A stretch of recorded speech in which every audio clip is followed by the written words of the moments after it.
जी students, आज का topic है self ionisation of water. Self ionisation of water means जब वाटर को वाटर के मॉलिक्यूल के अंदर ही ऑब्जर्व किया जाए तो वाटर ब्रेक डाउन होके हाइड्रोनियम आयन और हाइड्रोक्सिल आयंस बनाता है। मीन्स एक वाटर मॉलिक्यूल हाइड्रोजन और OH आयंस में कन्वर्ट हो जाता है। Likewise water dissolves in water, forms hydronium ion and hydroxyl ions. It means water ने एक प्रोटॉन एक्सेप्ट किया from another water molecule has become hydronium ion. अगर लॉ ऑफ मैस एक्शन के मुताबिक इसको ऑब्जर्व किया जाए तो इक्विलिब्रियम कांस्टेंट हमेशा बराबर होता है। द कॉन्सेंट्रेशन ऑफ प्रोडक्ट्स हमारे पास क्या है, हाइड्रोनियम और OH आयंस, इनके प्रोडक्ट की कॉन्सेंट्रेशन टॉप पे लिखी, जबकि नीचे the product of concentration of reactants. ये इक्विलिब्रियम कांस्टेंट आ गया।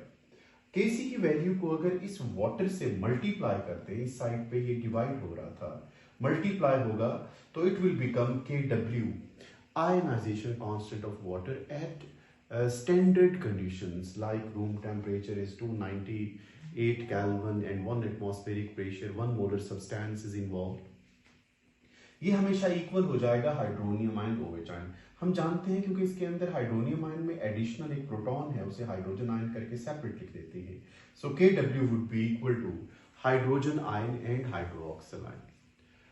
जैसे कि हम लोग जानते हैं इक्विलिब्रियम स्टेट पे एक वाटर मॉलिक्यूल में हाइड्रोजन आयंस की कॉन्सेंट्रेशन और हाइड्रोक्सिल आयन की कॉन्सेंट्रेशन इक्वल होती है।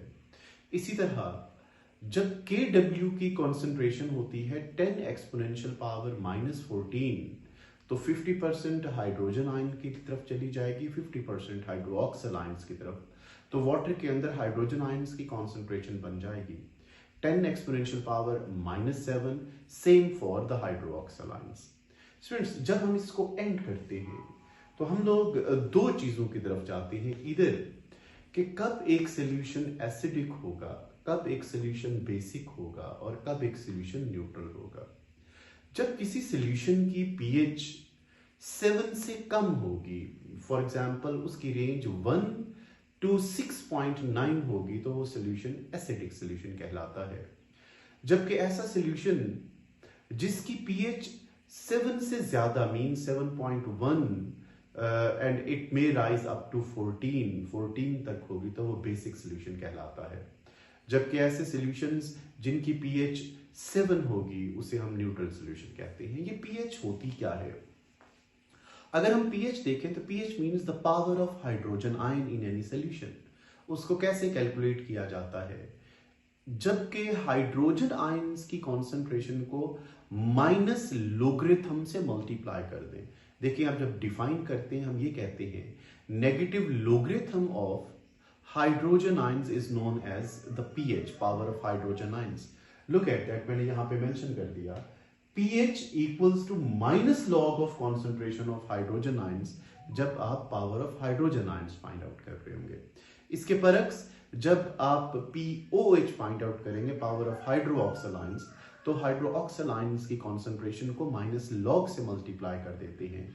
जब हम इसे डिफाइन करेंगे तो इसी को हम रीड कर देते हैं, negative logarithm of hydroxyl ions is named as POH।